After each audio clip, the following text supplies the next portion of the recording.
ইয়াউমে আরাফার দিন আরো ফজিলত। নবী করিম সাল্লাল্লাহু আলাইহি ওয়াসাল্লাম ইরশাদ করেন, আন্নী আহতাসিবু আলাল্লাহ, আমি আল্লাহ পাকের কাছে আশা রাখি, আইয়ুকাফিরাস সানাতাল্লাতী ক্বাবলাহু ওয়াস সানাতাল্লাতী বাদাহু, যে ব্যক্তি কুরবানির আগের দিন ইয়াউমে আরাফার দিন যে ব্যক্তি রোজা রাখবে, নবী করিম সাল্লাল্লাহু আলাইহি ওয়াসাল্লাম বলতেছেন, আমি আল্লাহ পাকের কাছে আশা রাখি ওই ব্যক্তির সামনের 1 বছর এবং পিছনের 1 বছরের গুনাহগুলো মাফ করে দিবে। সামনের 1 বছর, পিছনের 1 বছর। কোন দিন সেটা? ইয়াউমে আরাফা। কোন দিন? ইয়াউমে আরাফা। ইয়াউমে আরাফা কোন দিন? কুরবানির আগের দিন। সহজ হিসাব। কোন দিন? কুরবানির আগের দিন। অনেকে আবার একটু মাশাআল্লাহ বেশি রিসার্চ করে বেশি জ্ঞান রাখে, তারা আবার 8 তারিখে মনে করে। কয় তারিখে? 8 তারিখে। আমাদের এখানে 8 তারিখ, তখন সৌদি আরবে হলো ইয়াউমে আরাফা, তখন তাদের ওখানে 9 তারিখ।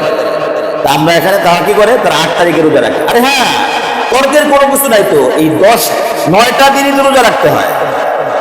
9টা দিনই কি রোজা রাখতে হয়? তাহলে আপনি 2টা রাখেন, 8 9 রাখেন, গ্যাঞ্জাম করেন না। গ্যাঞ্জাম ইসলামে পছন্দ করে না।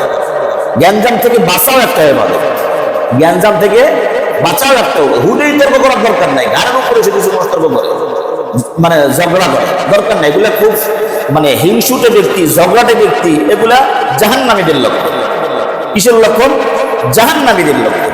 এগুলো থেকে আমরা নিজেকে বাঁচায় রাখবো। গ্যাঞ্জাম করার দরকার নাই। ভাই তুমি কিনলে কাল আজকে রাখো। হ্যাঁ আজকে রাখলাম, রাখেন। কালকে হ্যাঁ তুমি 2টাই রাখো, অসুবিধা নেই। তুমি 9টা রোজা রাখো না, পারলে কয়টা রাখো? 9টা রাখো।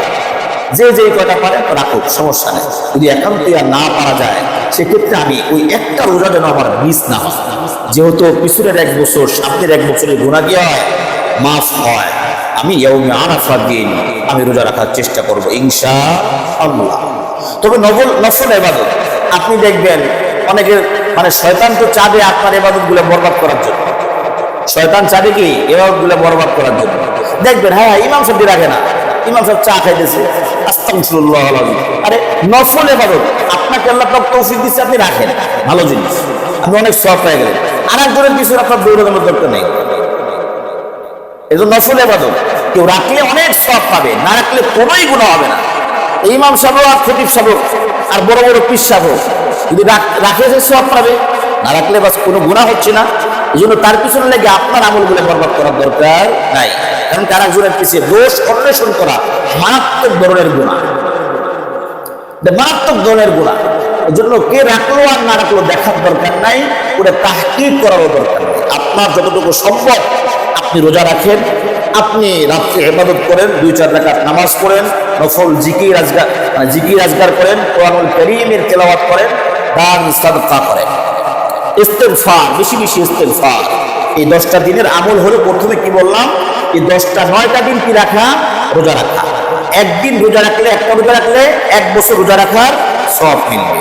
যদি রাতে কেউ ইবাদত করে, লাইলাতুল কদরে ইবাদত করার সওয়াব মিলবে। 3 নম্বর হলো ইয়াউমে আরাফা। ইয়াউমে আরাফা আমাদের এখানে কোন দিন হবে? ইয়াউমে আরাফা হলো ঈদের আগের দিন। ঈদের আগের দিন আগামী শুক্রবার। ঈদের আগের দিন কোন দিন? আগামী শুক্রবার ইয়াউমে আরাফা। ওই দিন যদি কোনো ব্যক্তি রোজা রাখে, তাহলে পিছনের 1 বছর, সামনের 1 বছরের গুনাহ আল্লাহ পাক মাফ করে দিবে। এই 10টা দিন এতই গুরুত্বপূর্ণ, আপনি অল্পতে আল্লাহকে সন্তুষ্ট করতে পারবেন।